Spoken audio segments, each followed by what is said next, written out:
لا يبقى منكم إلا الأندر فالأندر. بسم الله الرحمن الرحيم. الصلاة والسلام على محمد وعلى آله الطيبين الطاهرين. جاء في أصحاب الإمام المهدي عليه السلام في آخر الزمان على أنه لا يثبت منهم، لا يبقى منهم، لا يصبر منهم إلا ثلة قليلة طيبة مباركة. نعم، سينصروه كثر، ولكن لا يصدق منهم ولا يثبت منهم ولا يصبر منهم إلا ثلة قليلة مباركة، كما وصفتها الآثار: لا يبقى منكم إلا الأندر فالأندر. نعم، جاء في الأثر: والله لتغربلن ثم لتغربلن ثم لتغربلن ويسقط من الغربال خلق كثير ولا يبقى منكم إلا الأندر فالأندر. نعم، يسقط من الغربال خلق كثير فلا يبقى إلا الأندر فالأندر. وجاء أيضا: لا بد لصاحب هذا الأمر من غيبة حتى يرجع عن هذا الأمر من كان يقول به. الله المستعان. يعني أناس ورجال نظروا لهذا الأمر، رجال اعتقدوا هذا الأمر، رجال ضحوا وبذلوا لهذا الأمر، فيبتليهم الله بغيبة إمامهم.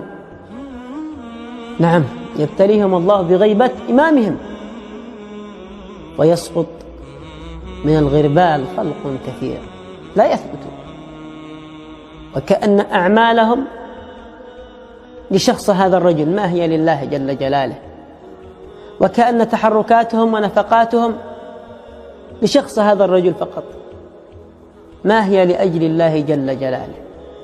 فلذلك سبحان الله حتى يرجع عن هذا الأمر من كان يقول به، من كان يعتقد به، من كان يدعو له، من كان ينظر له.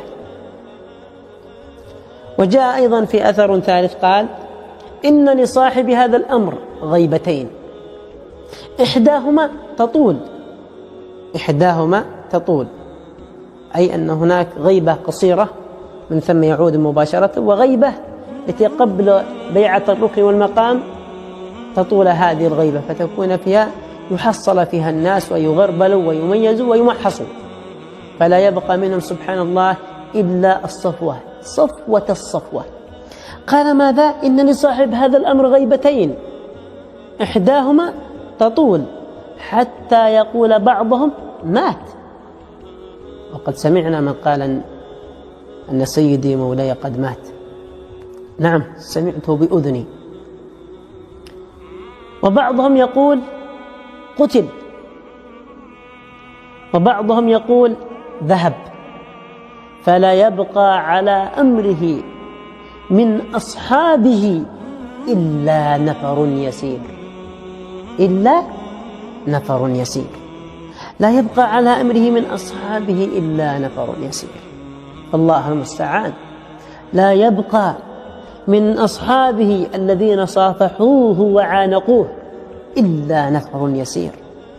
لا يبقى من أصحابه الذين عايشوه وخالطوه إلا نفر يسير.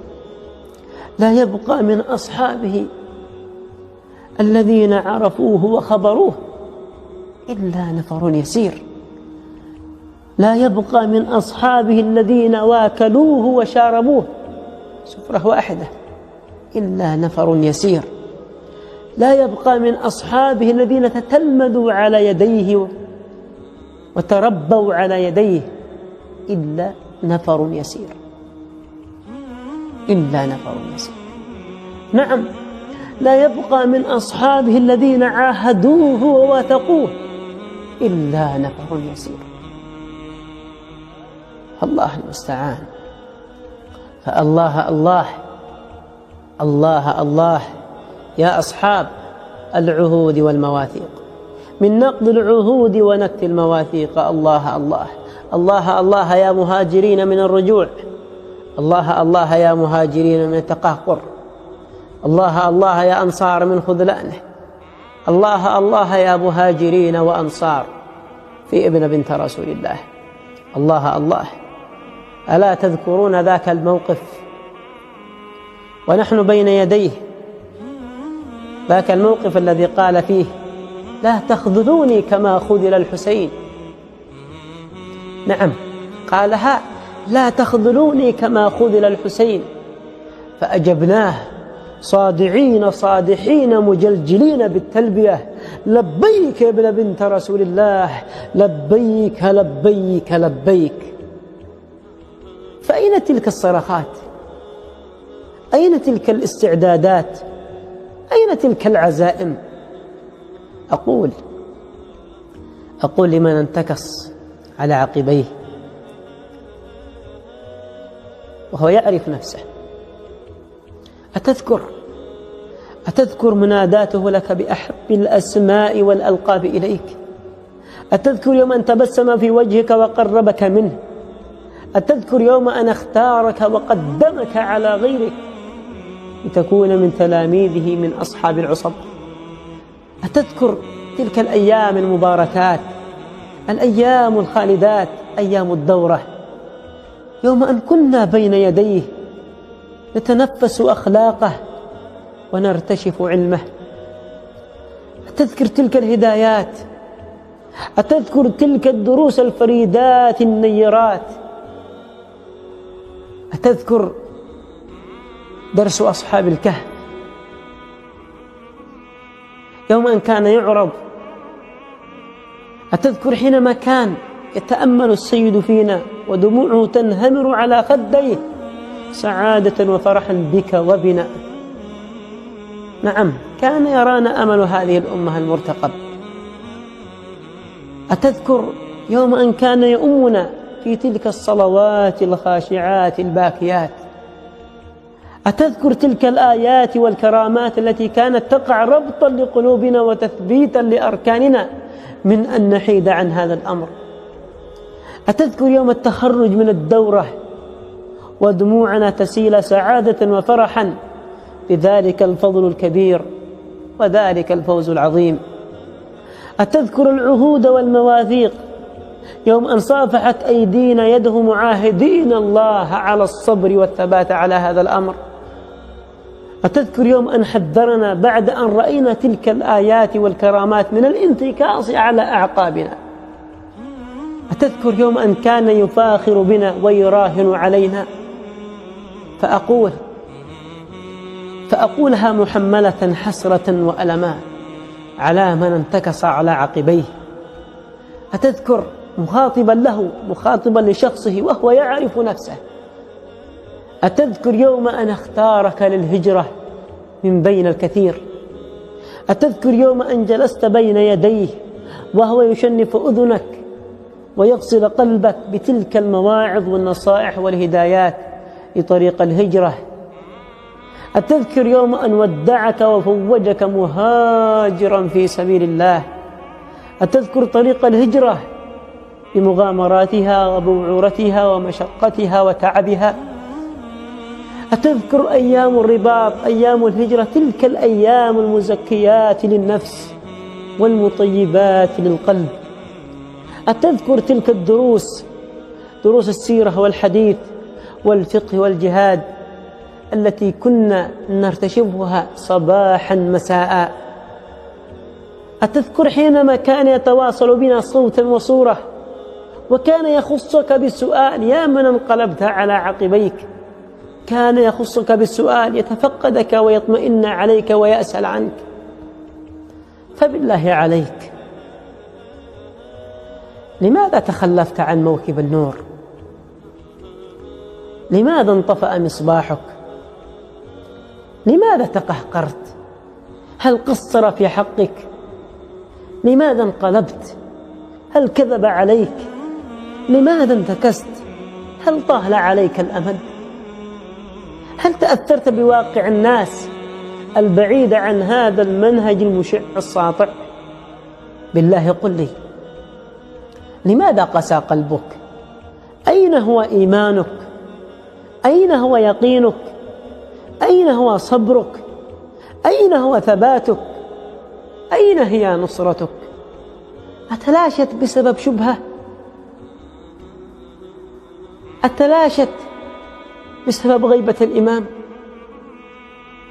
فبالله قل لي بأي وجه ستقابل رسول الله على الحوض وقد غيرت وبدلت؟ بالله قل لي بأي وجه ستقابل رسول الله على الحوض وقد خذلت سلطه؟ فبالله قل لي بأي وجه ستقابل رسول الله على الحوض وقد استحثك ودلك وأمرك بنصرة حفيده، ومع ذلك تراجعت وتقهقرت وخذلته؟ فالله المستعان. فأقول لك ناصحا: إياك ثم إياك أن تفوت بيعة الركن والمقام. إياك أن تفوت النصرة. نعم، فبيعة الركن والمقام هي نفحة من الله عز وجل، تأتي في العمر مرة واحدة، بل وتأتي في الزمان كله مرة واحدة، لن تأتي متكررة، لن تأتي إلا مرة واحدة، لن تعود ولن تتكرر. فاستغل هذه النفحة. نعم، فاستغلها.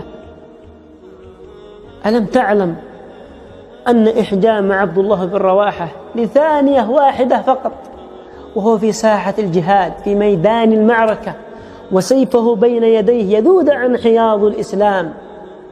نعم، يذود عن حياض الإسلام، أحجم فقط لثانية واحدة.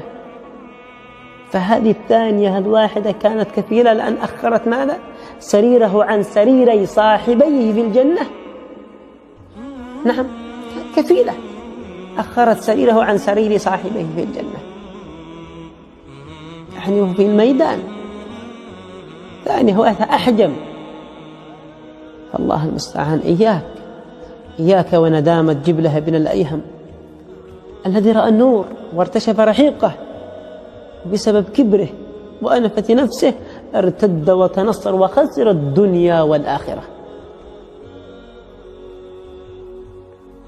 فانتبه، فهذا هو موكبنا وهذه هي سفينتنا، فاصعد معنا.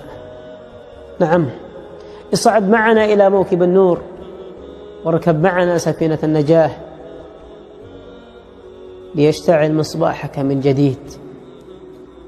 فيأبى الله لنا أن نخذل ابن بنت رسول الله. الله المستعان. فموقفه موقفنا ومورده موردنا. نعم، فوالله ليرين منا مواقف الصديق والفاروق وسعد والمقداد يوم بدر. نعم، وأما أنت فأقول لك: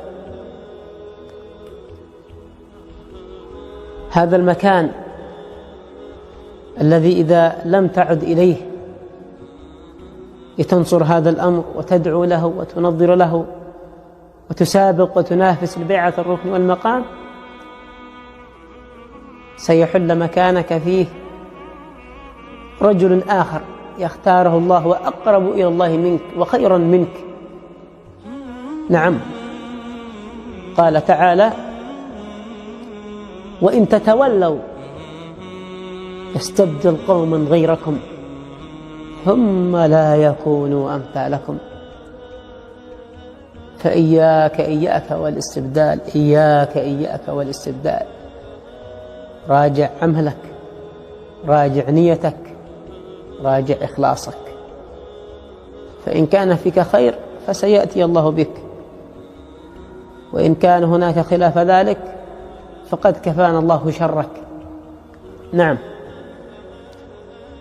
فأصحاب الإمام المهدي عليه السلام لا يستوحشون. قد نحزن على أن حرمت هذا الفضل العظيم، ولكن لا نستوحش، لا يستوحشون من خرج منهم. هذا هو. ولا يفرحون بمن دخل فيهم. قد نسعد، ولكن لا نفرح مرحلة الفرح أن هذا الرجل سيغير من كفة النصر أو الهزيمة، لا والله، فأمر الله ماضي، وما نحن إلا ستار لقدرة الله جل جلاله. فهذا الأمر ليس محتاجا لنا، وإنما نحن المحتاجون له.